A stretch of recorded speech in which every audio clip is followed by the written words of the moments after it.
Imagination.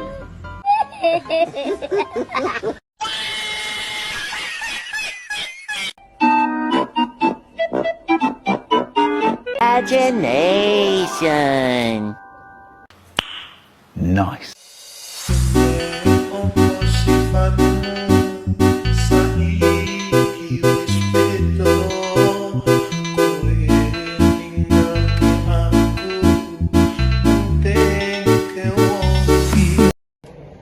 Assalamualaikum warahmatullahi wabarakatuh.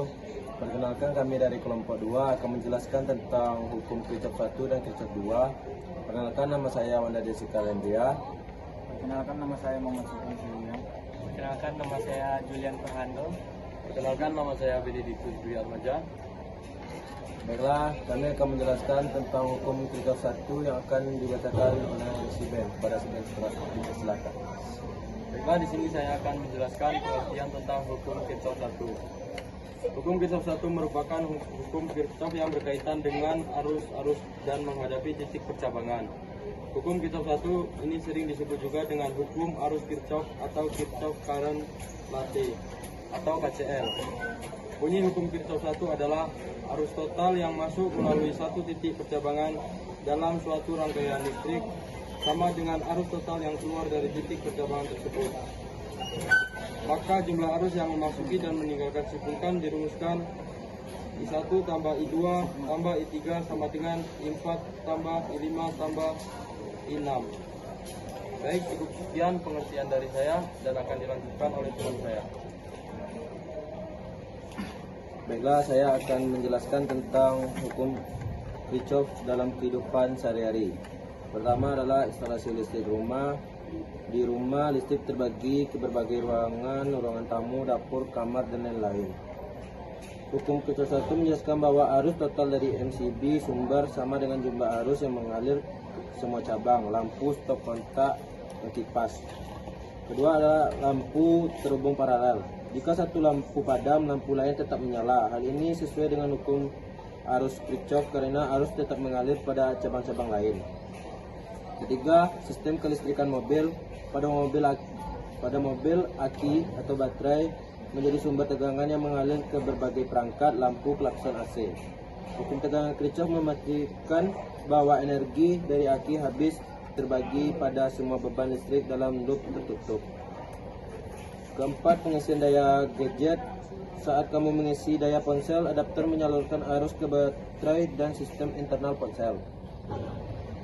Di situ ada hukum KCL memastikan arus masuk ke ponsel terbagi ke baterai dan sistem operasi tanpa ada yang hilang. Kedua adalah KVL meminjam total tegangan dari adaptor tegangan yang digunakan oleh sirkuit pengisian plus baterai. Baiklah, akan dilanjutkan pengertian Kirchhoff 2 oleh teman saya.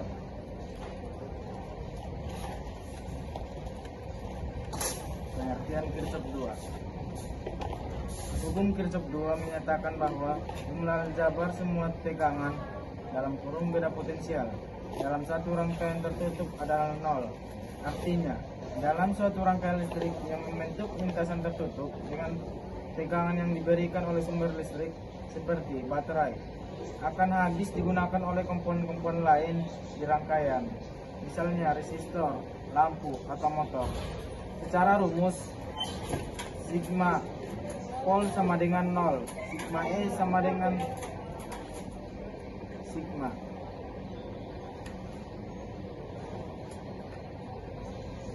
E sama dengan gaya gerak listrik, dan I sama dengan arus listrik, dan R hambatan resistor. Dan akan dilanjutkan teman saya. Baiklah, saya akan memberikan contoh penerapan dalam kehidupan sehari-hari hukum Kirchhoff 2. Satu, rangkaian lampu di rumah. Saat kamu menyalakan lampu dari saklar, arus mengalir melalui kabel, saklar, dan lampu lalu kembali ke sumber.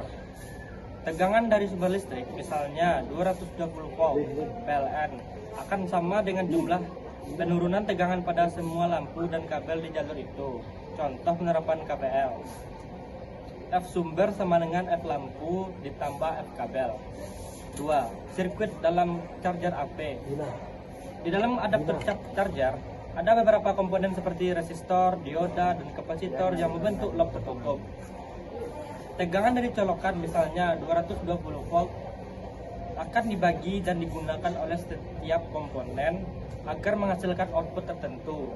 Misalnya 5 volt untuk HP. KVL menjamin energi dari sumber dibagi seimbang ke komponen sesuai fungsinya. 3. Rangkaian baterai dan lampu senter. Dalam senter, baterai memberikan tegangan total, misalnya 3 volt dari 2 baterai. Lampu dan kabel menggunakan seluruh tegangan itu sehingga 3V baterai dikurang 3V lampu sama dengan 0. Energi listrik habis untuk menyalakan lampu sesuai hukum Kirchhoff 2. 4. Sistem kelistrikan kendaraan motor atau mobil. Dalam mobil, aki memberikan tegangan misalnya 12 volt. Saat lampu dinyalakan, tegangan aki dibagi pada kabel, sekering, dan lampu. Jumlah penurunan tegangan pada setiap komponen sama dengan tegangan aki. Ini memastikan setiap komponen mendapatkan sesuai kebutuhan. Baiklah, hanya itu yang saya dapat sampaikan mengenai hukum Kirchhoff 2 dalam kehidupan sehari-hari.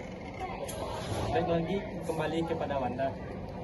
Baiklah, hanya itu pengertian yang dapat kami sampaikan tentang hukum Kirchhoff 1 dan Kirchhoff 2. Baiklah, kami akan mengakhiri presentasi ini dengan mengucapkan Assalamualaikum warahmatullahi wabarakatuh. Rekam suaranya ada tuan, kayaknya kembali tadi.